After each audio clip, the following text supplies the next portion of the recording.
Hello, എല്ലാവർക്കും നമസ്കാരം. ഞാൻ വീണ്ടും മറ്റൊരു ഒഴിവ് ദിവസം നോക്കിയിട്ട് ബാഗും തൂക്കി ഇറങ്ങിയിരിക്കുകയാണ്. പതിവ് പോലെ കിച്ചണിലോട്ട് തന്നെയാണ് യാത്ര. ഇത്തവണ ഞങ്ങൾക്ക് വർക്കുണ്ട്. ഇത്തവണ ഒരു ഷോയാണ്, പാഷാണം ഷാജി സ്പീക്കിംഗ് എന്ന് പറഞ്ഞിട്ട്. ഹെമലാംസ്റ്ററിലാണ് ഷോ വരുന്നത്. നമ്മളവിടെ ഒരു കൗണ്ടർ ചെയ്യുന്നുണ്ട്. ചിക്കൻ ബിരിയാണിയും കപ്പയും ബീഫും പൊറാട്ടയും ബീഫും പിന്നെ കുറേ സ്നാക്സൊക്കെ ആയിട്ട് നമ്മളങ്ങനെ കിച്ചണിലെത്തിയപ്പോൾ ഇവിടെ സ്നേഹയും ഫെബിനും പിന്നെ എഡ്വിനും ഓൾറെഡി വന്നിട്ടുണ്ട്. ഞങ്ങളിനി പണി തുടങ്ങുകയാണ്. ഫുഡ് ഉണ്ടാക്കി പാക്ക് ചെയ്ത് നമുക്ക് ഷോ തുടങ്ങുന്നതിൻ്റെ മുന്നേ അവിടെ പോർഷൻ ചെയ്തിട്ട് എത്തിക്കണം. അതാണൊരു ചലഞ്ച്. വലിയ ഷോ ഒന്നുമല്ല, ഒരു 10-400 പേരുടെ കുഞ്ഞ് ഷോയാണ്. അതുകൊണ്ട് തന്നെ നമുക്ക് ചെയ്യാവുന്നതേ ഉള്ളൂ.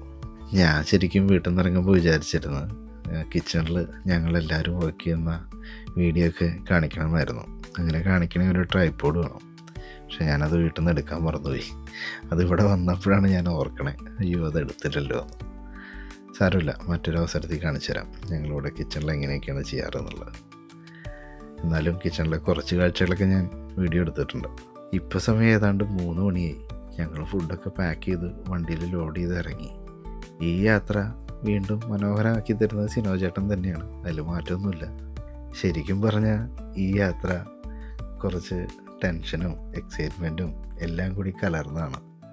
മറ്റൊന്നുമല്ല, ഞങ്ങൾ പൊതുവെ കല്യാണങ്ങളും ബർത്ത്ഡേ ഫങ്ഷൻസും മറ്റ് ഇവൻസും ഒക്കെ പ്രീ ഓർഡേഡ് ഫുഡ് ഉണ്ടാക്കി കൊടുക്കുന്നവരാണ് പൊതുവെ. ഇത്തരത്തിൽ ഷോയ്ക്കൊക്കെയുള്ള കൗണ്ടർ ചെയ്യുന്നത് വളരെ കുറവാണ്, ഇല്ലയെന്ന് തന്നെ പറയാം.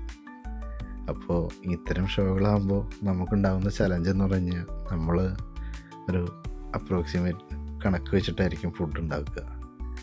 അതുകൊണ്ട് അവിടെ നിന്ന് എല്ലാം സെല്ലായി കഴിഞ്ഞാൽ മാത്രമേ നമുക്ക് സക്സസ് ആയി എന്ന് പറയാൻ പറ്റുള്ളൂ. അപ്പോൾ അത് ചിലവാകും എന്നുള്ളൊരു പ്രതീക്ഷയുണ്ട്, ചിലവായില്ലെങ്കിലോ എന്നുള്ളൊരു ടെൻഷനുണ്ട്. അങ്ങനെയൊക്കെയുള്ള ചിന്തകളാണ് ഞങ്ങളെല്ലാവർക്കും ഈ യാത്രയിൽ. അതുകൊണ്ട് തന്നെ ഈ യാത്രയിലുള്ള സംസാരം മുഴുവൻ അതിനെക്കുറിച്ചിട്ടായിരുന്നു. അങ്ങനെ ഷോ നടക്കുന്ന സ്ഥലമെത്തി.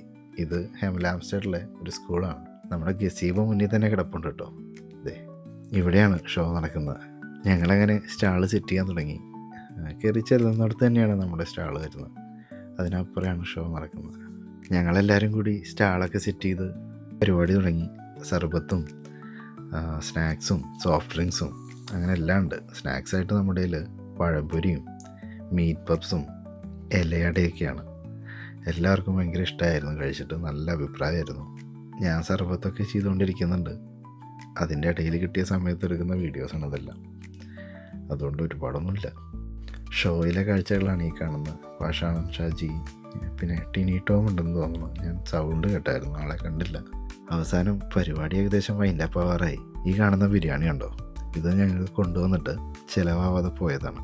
സ്നാക്സും കാര്യങ്ങളും എല്ലാം കഴിഞ്ഞായിരുന്നു. പക്ഷേ ബിരിയാണിയിൽ നമുക്ക് ഇത്രയും ബാലൻസ് വന്നു. ഞാൻ പറഞ്ഞില്ലേ, ഇതൊരു ഊഹക്കച്ചവടമാണ്. ഞാൻ സത്യത്തിൽ ഇത് കാണിക്കണോ വേണ്ടിയോ എന്ന് ഞാൻ കുറേ വട്ടം ചിന്തിച്ചായിരുന്നു. പിന്നെ ഇതും ഈ യാത്രയുടെ ഒരു ഭാഗമാണ്, അതുകൊണ്ട് ഞാൻ കാണിച്ചെന്നേ ഉള്ളൂ.